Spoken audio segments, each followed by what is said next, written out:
آج احمد فراز کی ایک بہت چھوٹی بہن کی غزل لے کے آیا ہوں کہ تیری باتیں ہی سنانے آئے، تیری باتیں ہی سنانے آئے، دوست بھی دل ہی دکھانے آئے، تیری باتیں ہی سنانے آئے، دوست بھی دل ہی دکھانے آئے، پھول کھلتے ہیں تو ہم سوچتے ہیں تیرے آنے کے زمانے آئے، پھول کھلتے ہیں تو ہم سوچتے ہیں تیرے آنے کے بہانے آئے، ایسی کچھ چپ سی لگی ہے جیسے، ایسی کچھ چپ سی لگی ہے جیسے ہم تجھے حال سنانے آئے، ایسی کچھ چپ سی لگی ہے جیسے ہم تجھے حال سنانے آئے، عشق تنہا ہے سر منزل غم، عشق تنہا ہے سر منزل غم، کون یہ بوجھ اٹھانے آئے، اب تو رونے سے بھی دل دکھتا ہے، اب تو رونے سے بھی دل دکھتا ہے، شاید اب ہوش ٹھکانے آئے، اب تو رونے سے بھی دل دکھتا ہے، شاید اب ہوش ٹھکانے آئے، کیا کہیں پھر کوئی بستی اجڑی، کیا کہیں پھر کوئی بستی اجڑی، لوگ کیوں جشن منانے آئے، کیا کہیں پھر کوئی بستی اجڑی، لوگ کیوں جشن منانے آئے، اور سو رہو موت کے پہلو میں فراز،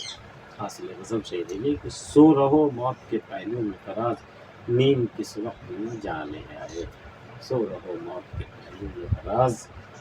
نیند کس وقت نہ جانے آئے، تیری باتیں ہی سنانے آئے، جو دوست ہے اور دوست بھی دل ہی دکھانے، جو دوست مجھ سے ملنے آئے تو ان کا کام یہ تھا کہ ہماری دلداری کرتے ہیں، ہمارے غم گساری کرتے ہیں، ہمارا غم بانٹتے ہیں، ہمارا دکھ بانٹتے، بجائے یہ تمہارا ذکر لے کے بیٹھ گئے، تمہاری باتیں کرنے لگے، تو تمہاری باتیں بھائی جب ٹھیک تھی، جب ہم لوگ تھے ایک ساتھ تھے، جب قربت تھی، تو تمہاری باتیں ہمارے لیے بالکل ایک سامان ہوتی تھی، ہمارے سکون کا سامان تمہاری باتیں ہوتی تھی، لیکن اب وہ دور نہیں رہا، وہ باتیں ختم ہو گئی، اب تمہارے نام سے دل دکھتا ہے، تو جو بھی دوست آئے تمہاری ہی بات سنانے آئے تو گویا میرا دل دکھانے آئے، میں نہیں چاہتا تھا کہ تمہارا ذکر آئے یا تمہاری یاد آئے، لیکن وہ تب کی باتیں، لیکن اب جدائیوں کے بعد تو اب اس کی کوئی صورت نہیں رہی، لیکن تیری باتیں ہی سنانے، میرے دوستوں کے پاس اور کوئی موضوع نہیں تھا، کوئی بات نہیں تھی اس کے پاس کہنے کی، تو تیری باتیں ہی سنانے آئے، دوست بھی دل ہی دکھانے، وہ بھی آ کے میرا دل دکھا گیا تمہارا ذکر کرتے تھے، وہ بھی دل ہی دکھا کر کے چلے گئے، ہے نا، تو اچھا پھول کھلتے ہیں تو ہم سوچتے ہیں تیرے آنے کے زمانے آئے، بھائی کیا بات ہے، کیا بات ہے، اس شعر کو حسن بیان نہیں ہو سکتا کہ جب بھی ہم پھول کھلتے ہوئے دیکھتے ہیں تو مجھے یہ خیال نہیں آتا کہ پھول کھل کر کتنا خوبصورت لگ رہا ہے، بس مجھے یہ خیال آتا ہے کہ تیرے زمانے آئے، تیرے آنے کے زمانے آ گئے، باہر آ گئی ہے، مطلب تیرا آنا بھی باہر سے کم نہیں، یا تو تیرے آنے سے باہر آ جاتی ہے، یا پھر تیرا آنا بھی باہر سے کم نہیں ہے، اب پھول کھلنے لگے ہیں باغوں میں، ہو نہ ہو اب تیرے آنے کے زمانے آ گئے، لیکن جدا رہے ہم لوگ ایک دوسرے سے، بڑی بالکل غزل کا شعر ہے یہ، اور اسے خوبصورتی بیان نہیں ہو سکتی، پھول کھلتے ہیں تو ہم سوچتے ہیں تیرے آنے کے زمانے آئے، ایسی کچھ چپ سے لگی ہے جیسے ہم تجھے حال سنانے آئے، جب بھی تمہارے سامنے وہ اپنا حال دل لے کر کے آتے ہیں تو حال سنانے سے پہلے، بات شروع کرنے سے پہلے چپ سی لگی جاتی ہے، ٹھیک جیسے طوفان آنے سے پہلے ایک خاموشی چھا جاتی ہے، ایک چپ سی ایسی لگ گئی ہے، ایسی کچھ چپ سی لگی ہے جیسے ہم تجھے حال سنانے آئے، جیسے ہم اپنے دل کا حال تمہیں سنانے آئے، تو چپ سی لگی۔ اب دو باتیں ہو گئی، ایک تو یہ کہ حال دل سنانے سے پہلے مجھے چپ لگ جاتی ہے، دوسرے یہ کہ ہم جب تمہیں اپنا حال دل سنا رہے تو تمہیں ایسی چپ کیوں لگ گئی، تم ایسے چپ کیوں ہو گئے، ایسی کچھ چپ سی لگی ہے جیسے ہم تجھے حال دل سنا، ایسا لگ رہا ہے جیسے کہ ہم تجھے اپنا حال دل سنانے آئے، نہیں کوئی اور بات بھی ہو سکتی ہے، تمہیں ایسی چپ کیوں لگی، ایسی کچھ چپ سی لگی ہے جیسے ہم تجھے حال سنانے آئے، عشق تنہا ہے سر منزل غم، عشق ہمیشہ جب غم کی منزل میں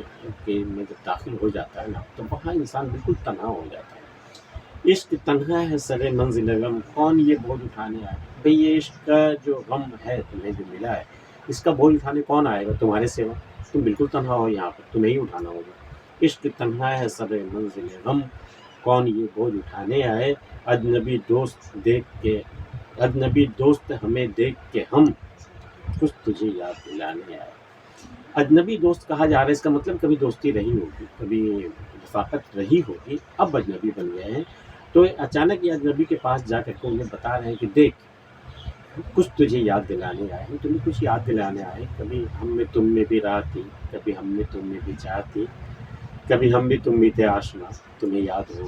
کہ میں یاد ہوں، یہی یاد دلانے آئے تمہیں اجنبی دوست دیکھ کے ہم، کچھ تجھے یاد دلانے آئے، اب تو رونے سے بھی دل دکھتا ہے، شاید اب ہوش ٹھکانے آئے۔ بھئی عشق میں جب پہلے یہ ہوتا تھا کہ جب دل بھاری ہو جاتا تھا، محبوب سے ملاقات نہیں ہوتی تھی تو ہم رو لیتے تھے، رو لینے سے دل تھوڑا ہلکا ہو جاتا، طبیعت بحال ہو جاتی تھی، پھر سے نئے دورے پڑتے تھے عشق کے، وہ عالم تھا۔ اب تو لیکن اب یہ ہو گیا کہ روتے روتے اب رونے سے بھی دل دکھنے لگا ہے۔ پہلے محبوب کے ہجر میں دل دکھتا تھا، اب رونے سے بھی دل دکھنے لگا ہے،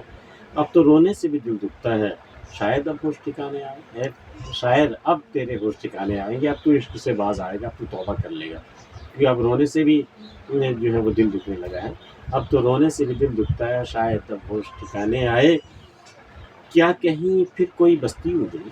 یہ حالات حاضرہ پر تبصرہ ہے کہ کیا کہیں پھر کوئی بستی اجڑی ہے،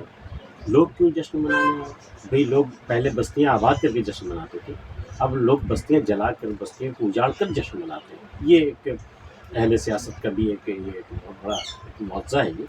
کہ جب تک کوئی بستی نہیں اجڑے گی وہ جشن نہیں منائیں گے، جہاں کوئی بستی دیکھی اسے اجاڑنے کی فکر ہو جاتی ہے۔ پھر کیا کہیں پھر کوئی بستی اجڑی، لوگ کیوں جشن منانے آئے، ظاہر ہے بستی اجڑی ہوگی تبھی تو جشن منانے آئے۔ اور یہ شعر دیکھیے جو حاصل غزل ہے، اور شاید اس کے کچھ ہی دنوں کے بعد فراز ہم سے رخصت ہو گیا۔ سو رہو موت کے پہلو میں فراز، نیند کس وقت نہ جانے آئے۔ اب سونے کا وقت آ گیا ہے فراز، جاؤ موت کے پہلو میں جا کے سو جاؤ، پتہ نہیں کس وقت میں نیند آ جائے۔ تو احمد فراز کی یہ غزل آپ کو کیسی لگی ہمیں بتائیے گا، اور اگر آپ نے ہمارا چینل سبسکرائب نہیں کیا تو کر لیجیے گا۔ ملتے ہیں پھر کسی اگلی ویڈیو، تب تک کے لیے